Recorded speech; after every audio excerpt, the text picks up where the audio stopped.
क्या आपको पता है कि दुनिया की सबसे कीमती और मूल्यवान चीज सोना आखिर धरती पर आया कैसे? ऐसा माना जाता है कि लगभग 3000 साल पहले ग्रीक के राजा मीरास को पेट्रोलस नदी में सबसे पहला सोना मिला था। लेकिन ये सब केवल मिथक कहानियां हैं। असल में सोना एक एक्स्ट्रा टेरेस्ट्रियल एलिमेंट है, यानी यह धरती के बाहर अंतरिक्ष में बनता है और एस्टेरॉइड्स के जरिए धरती तक पहुंचा है। जब एक विशाल तारा, जिसे सुपरनोवा कहते हैं, विस्फोट करता है तो इस अत्यधिक दबाव से न्यूक्लियर रिएक्शंस होते हैं, जिनसे सोना और अन्य कीमती धातुएं बनती हैं। जब धरती का निर्माण हो रहा था तो यही सोना सुपरनोवा के विस्फोट से निकलकर धरती पर पहुंचा और उसकी सतह में समा गया। यही कारण है कि आज हमें सोना धरती के भीतर ही मिलता है। अगर हम लगातार माइनिंग करते रहें तो संभव है कि एक दिन सारा सोना निकाल लिया जाए, लेकिन अगर हम सीधा अंतरिक्ष में माइनिंग शुरू कर दें तो हमें ऐसे एस्टेरॉइड्स मिल सकते हैं जिनमें इतना सोना हो सकता है जितना शायद पूरी धरती पर भी न हो। अब सोचिए, अगर हमें अंतरिक्ष में सोना मिल जाए तो क्या वह अब भी उतना ही मूल्यवान रहेगा?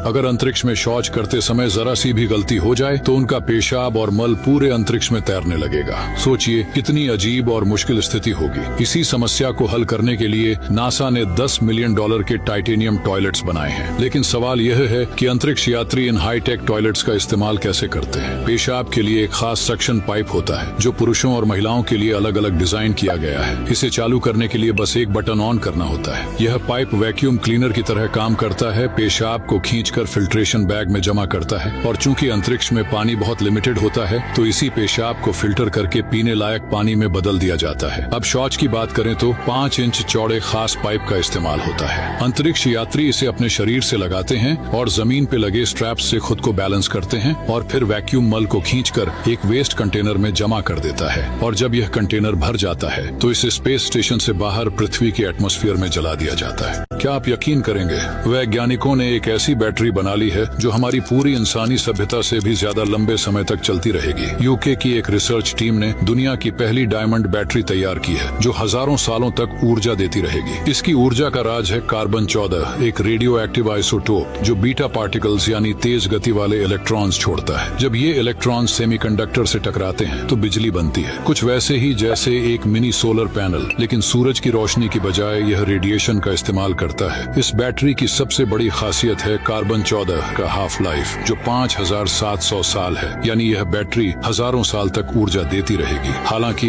यह आपके फोन को चार्ज करने के लिए नहीं बनी है क्योंकि इसका आउटपुट सिर्फ कुछ माइक्रोवाट ही है, लेकिन यह गहरे अंतरिक्ष के मिशन या उन मेडिकल उपकरणों के लिए एक वरदान है जिन्हें बार बार बदलना मुश्किल होता है। सोचिए, ऐसी बैटरी जो समय के साथ खत्म होने के बजाय लगातार ऊर्जा देती ही रहे। अगर आपको ऐसी जानकारी पसंद है तो सब्सक्राइब कर लें। इसलिए कहते हैं कि कभी खुद डॉक्टर नहीं बनना चाहिए। ये हैं पॉल, जो एक समय पर काफी हैंडसम हुआ करते थे, जिनकी त्वचा बहुत साफ थी। लेकिन 30 साल पहले सब कुछ तब बदल गया जब उन्होंने अपनी रूखी परतदार त्वचा का इलाज खुद ढूंढने की कोशिश की। एक मैगजीन में उन्हें एक विज्ञापन मिला जिसमें दावा किया गया था कि रोजाना कोलॉइडल सिल्वर पीने से समस्या का समाधान हो सकता है। उत्सुक होकर उन्होंने एक ऐसा डिवाइस खरीद लिया जो उन्हें 15 मिनट में डिस्टिल्ड पानी, बिजली और सिल्वर वायर की मदद से मिल्की लिक्विड बना देता था। लेकिन जब पीने से असर नहीं हुआ तो उन्होंने इसे सीधे अपनी त्वचा पर लगाना शुरू कर दिया। शुरुआत में उन्हें धीरे धीरे होने वाले नीले रंग के बदलाव का एहसास नहीं हुआ और उन्होंने इस सॉल्यूशन को पीना जारी रखा। लेकिन उनकी मंगेतर नीली नहीं हुई क्योंकि उसने इसे अपनी त्वचा पर नहीं लगाया और अब पॉल को अपने असामान्य रूप की वजह से घूरती निगाहों का सामना करना पड़ता है। लेकिन अच्छी बात यह है कि अब उन्हें सनस्क्रीन लगाने की जरूरत नहीं होती और उनकी त्वचा अब रूखी भी नहीं है। क्या आप ऐसा करते?